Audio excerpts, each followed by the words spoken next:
Hello students, कैसी चल रही है तैयारी। उम्मीद करती हूँ बहुत शानदार तैयारी चल रही है और आप अपने पूर्ण समर्पण के साथ लगातार आगे बढ़ते जा रहे हैं। आपने आपका टारगेट बना लिया है और उसे कंप्लीट करने की रणनीति भी बना ली है। अगर अभी तक नहीं बनाई है तो बना लीजिए, क्योंकि जब तक किसी भी काम की डेडलाइन फिक्स नहीं होती है, हम में एक डर नहीं होता है, हम में उसके प्रति वो डेडिकेशन नहीं होता है कि मुझे अपने काम को कंप्लीट करना है। तो सबसे पहला काम हमें हमारी स्ट्रेटजी को तैयार करना है कि आखिर हम हमारे सिलेबस को लेकर कितना सीरियस हैं, और सबसे पहला काम हमें उसे ही कंप्लीट करना है। क्योंकि अगर सिलेक्शन लेना है तो मिनिमम हमें हमारे सिलेबस को 3 से 4 बार कंप्लीट करना होगा, और ये ऐसे बैठे बैठे होगा नहीं। हमें इसके लिए एक रूपरेखा तैयार करनी होगी, एक रोड मैप तैयार करना होगा कि भाई इतने समय में सिलेबस को मैं एक बार बहुत शानदार तैयार कर रहा हूँ। उसके बाद मैं इसका 2 या 3 बार रिवीजन करते हुए मैं भी ये कह सकूंगा कि मेरा सिलेबस 3 से 4 बार हो चुका है, मेरा सिलेक्शन भी निश्चित है। याद रखिएगा, सिलेबस को हमें मिनिमम 3 से 4 बार करना है। तो ये कैसे करना है? सबसे पहले जो पहली बार सिलेबस हो वो पूरी तरह से डाउट प्रूफ हो, कि हमें कोई डाउट नहीं रखना है, टॉपिक को गहनता के साथ तैयार करना है, और कभी भी एक काम नहीं करना है कि ये टॉपिक अभी तैयार नहीं हो रहा है, इसे मैं बाद में तैयार कर लेता हूँ, मैं नेक्स्ट टॉपिक पे चलता हूँ। ऐसा मत कीजिएगा। आपको सीक्वेंस वाइज अपने सारे टॉपिक्स क्लियर करने हैं, सारे टॉपिक्स को तैयार करना है। तो हम पहला टारगेट लेकर चल रहे हैं कि हम हमारे सिलेबस को एक बार बहुत शानदार बिना डाउट के क्लियर करके कंप्लीट कर रहे हैं। उसके बाद रिवीजन का और 2 या 3 बार सिलेबस और वापस से रिवाइजेशन का जो भी प्रोसेस होगा हम बाद में डिसाइड करेंगे। पहले आज हम डिसाइड करेंगे कि कैसे हम सिलेबस को एक बार शानदार तैयार कर लें। मैंने अपनी रूपरेखा बना ली है, मैंने अपनी स्ट्रेटजी को तैयार कर लिया है। इस स्ट्रेटजी के अकॉर्डिंग मैं दिसंबर से लेकर मार्च तक, यानी कि इन 4 महीनों में डीपली अपने सिलेबस को तैयार करने वाली हूँ, जिसमें से 10 दिन हमारे जा चुके हैं। आप भी इन 10 दिनों में जो भी पढ़ा है वो इसमें ऐड कर सकते हो। और अब एक और पॉइंट को आप सोच सकते हो कि मुझे इन 4 महीनों में अपने सिलेबस को तैयार करना है, जिसमें मेरे दोनों पेपर तैयार हो जाने चाहिए। समय कम नहीं है, समय बहुत ज्यादा लिया है, क्योंकि सिलेबस जब पहली बार तैयार होता है तो उसमें हर एक बात पर हमें सोचना पड़ता है, उसे कहाँ से पढूं, कैसे पढूं, कितना तैयार करूं, उसके शॉर्ट नोट कैसे बनेंगे, उसको मैं बार बार रिवाइजेशन में लाते हुए अपनी मेमोरी में किस प्रकार से सेट करूं, ये बहुत से बिंदु होते हैं। जब रिवीजन की बात आएगी तो वो एक बार का एक रिवीजन 1 महीने या 1.5 महीने में हो जाएगा, फिर दूसरी बार का उससे भी कम में हो जाएगा, लेकिन पहली बार वाला समय लेता है। जैसा कि हम जानते हैं कि अगर हम फर्स्ट ग्रेड में हैं तो अपने को दोनों पेपर देने हैं और दोनों पेपर को ही क्लियर करना है। तो इस दौरान हमें दोनों पेपर का सिलेबस कंप्लीट करना है।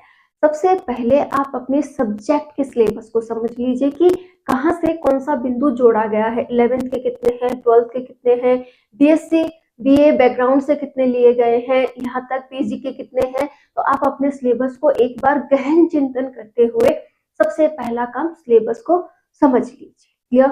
अब आपने उसमें से पॉइंट छांट लिए, पढ़ना कहाँ से है वो बुक्स देख ली। अब आपको क्या करना है, 1 महीने की स्ट्रेटजी बनानी है। जैसे आपने इस महीने तय किया है कि मैं अपने सिलेबस, जो आपका सब्जेक्ट का सिलेबस है, उसमें पहले 11th को क्लियर करता हूँ। 11th को क्लियर करने के लिए मान लिया आपने दिसंबर चुना है, और दिसंबर में आप 11th के जितने भी टॉपिक्स हैं उन्हें पढ़कर उनको मनन करते हुए शॉर्ट नोट्स में डाल रहे हैं। मेरा यही टारगेट है कि दिसंबर माह में मैं अपने सब्जेक्ट का 11th का हिस्सा कंप्लीट कर लूं।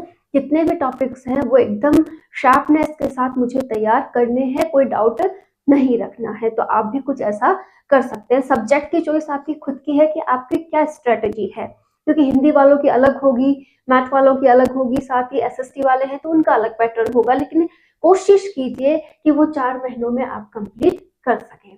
उसके बाद जो हमारा जनवरी आएगा, उसमें हम 12th को क्लियर करेंगे और उसके बाद बीए बीएससी को और उसके बाद पीजी को। तो ये हमारे पास हमारा शेड्यूल रहने वाला है। मेन बात है फर्स्ट पेपर की, जिससे हम ज्यादातर दूर रहना पसंद करते हैं, हमें उसकी स्ट्रेटजी बनानी है। तो दिसंबर में मैंने हिस्ट्री को पढ़ना तय किया है कि जो हमारी हिस्ट्री है वो दिसंबर माह में कंप्लीट हो जाए। थोड़े टॉपिक्स हमने 10 दिनों में पढ़े हैं और अब जो बचे हुए टॉपिक्स हैं वो भी हम दिसंबर में कंप्लीट करेंगे। इसके बाद जो जैन का महीना है उसमें साइकोलॉजी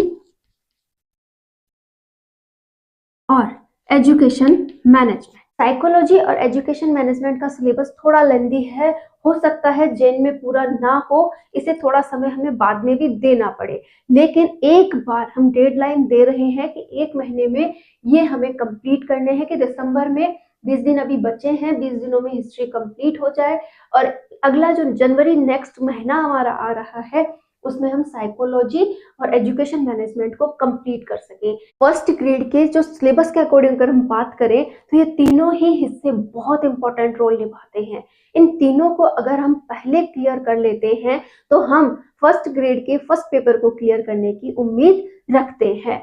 आपको एक और काम करना है कि आप जब फर्स्ट पेपर की तैयारी कर रहे हैं, सेकंड पेपर की तैयारी कर रहे हैं, तो करंट अफेयर को डेली आधी घंटा जरूर दें। उसके लिए आप कोई भी गाइड वगैरह ले आइए, जैसे आपने मूमल ली है तो हर महीने की मूमल को आप सॉल्व करना स्टार्ट कीजिए कि हमें हमारे जो इफेक्टिव 10 घंटे की पढ़ाई है उसमें से 5 घंटे हमारे फर्स्ट पेपर के और 5 घंटे हमारे सेकंड पेपर के रखने ही हैं। हमें पूरे फोकस के साथ ये पढ़ाई करनी है कि हमने टारगेट बनाया है कि हम दिसंबर, जनवरी, फरवरी और मार्च इन चारों में हमारे सिलेबस को कंप्लीट करने वाले हैं। दिसंबर में कोशिश रहेगी कि हमारी हिस्ट्री पूरी हो जाए, फिर साइकोलॉजी और एजुकेशन मैनेजमेंट को हम क्लियर करेंगे, उसके बाद ही हम ज्योग्राफी और पॉलिटी की ओर जाएंगे। लेकिन इन सभी के साथ हमेशा आपको क्या चलाना है, करंट अफेयर्स। करंट अफेयर्स को आधा घंटा हम रोज देंगे, चाहे हमें वो आधा घंटा कैसे भी मैनेज करना पड़े।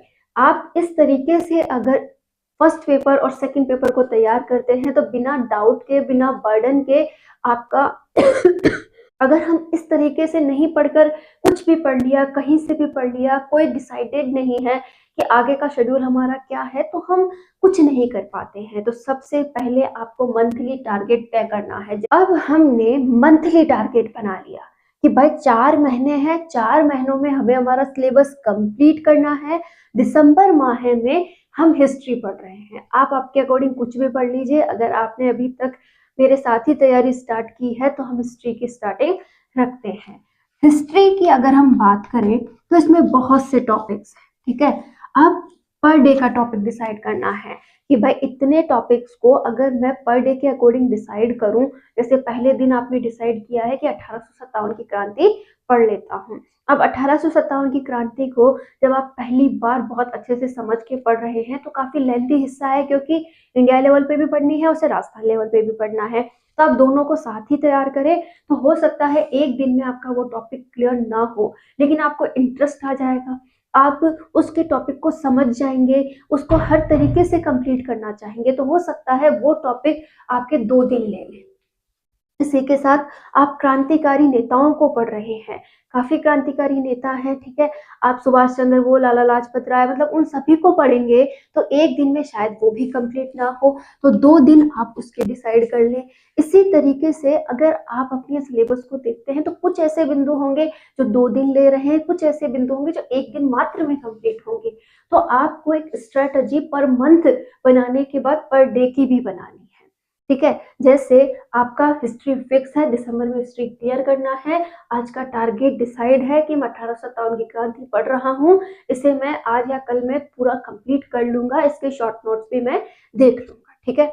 नेक्स्ट डे आपको दूसरे टॉपिक पे जाना है, उसे पढ़ना है, लेकिन सोने से पहले नेक्स्ट डे का आपका शेड्यूल फिक्स होना चाहिए। ये काम आप रोज करेंगे क्या कि हाँ भाई कल मुझे ये टॉपिक पूरा करना है।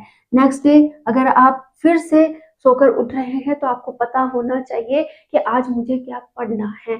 ऐसा करने से हमें हमारे काम के प्रति श्योरिटी रहती है कि हाँ, मैं सही दिशा में जा रहा हूँ। आप उठे, आपको पता ही नहीं है कि आज क्या करना था, क्या नहीं करना था, तो आपको कन्फ्यूज़न होगा ही होगा, या फिर आप आधा घंटा ये सोचने में बिता देंगे कि अब मैं क्या पढ़ूँ? और अगर पहले से डिसाइड है कि ये टॉपिक चल रहा है, इसे कंप्लीट करना है, इस तरीके से मैं इसे पढ़ लूँगा, तो वो बहुत अच्छा होता है। हो सके तो आप लिख कर के भी ये काम कर सकते हैं, हो सके तो आप अपने माइंड में इस बात को सेट रखें, लेकिन इतनी मेहनत तो ज़रूर करें। तो इस तरीके से अगर आप सिलेबस को कंप्लीट करेंगे तो बहुत जल्द हमारा सिलेबस कंप्लीट हो जाएगा। तो ये इस प्रकार की स्ट्रैटेजी मैंने अपनी बनाई है और मैं इसी प्रकार से अपने सिलेबस को कंप्लीट करने वाली हूँ। अगर आप भी मेरे साथ ही तैयारी स्टार्ट की है तो आप भी इस प्रकार की स्ट्रैटेजी बना सकते हैं। और अगर आप बहुत पहले से तैयारी कर रहे हैं, आपका सिलेबस एक बार हो गया है, तो भी आप रिवाइजेशन के लिए अपनी एक नई स्ट्रैटेजी बनाइए और अच्छे से अपना सिलेबस कंप्लीट कीजिए। आपको लगता है कि मुझे अभी तक कुछ नहीं आता, मैं कुछ नहीं कर सकता, तो जो ये बात सोचता है उससे मैं इतना ही कहना चाहूँगी, जो कुछ नहीं कर सकता वो ही बहुत कुछ कर सकता है। तो आप एक नई सोच के साथ आगे बढ़िए, लगातार सोचते हुए अपने लक्ष्य के प्रति बढ़ जाइए। आप कर सकते हैं, आप में वो विश्वास की कमी है, एक बार अपने अंदर विश्वास तो जगाइए, आज नहीं तो कल आपका ज़रूर होगा। तो कोशिश करने में कोई हर्ज नहीं है, बस आप पढ़ाई कीजिए, अपनी पढ़ाई पे फ़ोकस कीजिए, जितना हो सके बेस्ट स्टडी को अपना टाइम दीजिए। यही आपको आगे ले जाएगा। पढ़ने वाला किसी भी चीज़ का मोहताज नहीं है, वो कैसे भी पढ़ लेता है। बस आपको आपके प्रति सजग होना है कि हाँ, मुझे कुछ करना है, मैं कर लूँगा। इसी बात के साथ आप अपनी लाइफ़ में आगे बढ़ सकते हैं।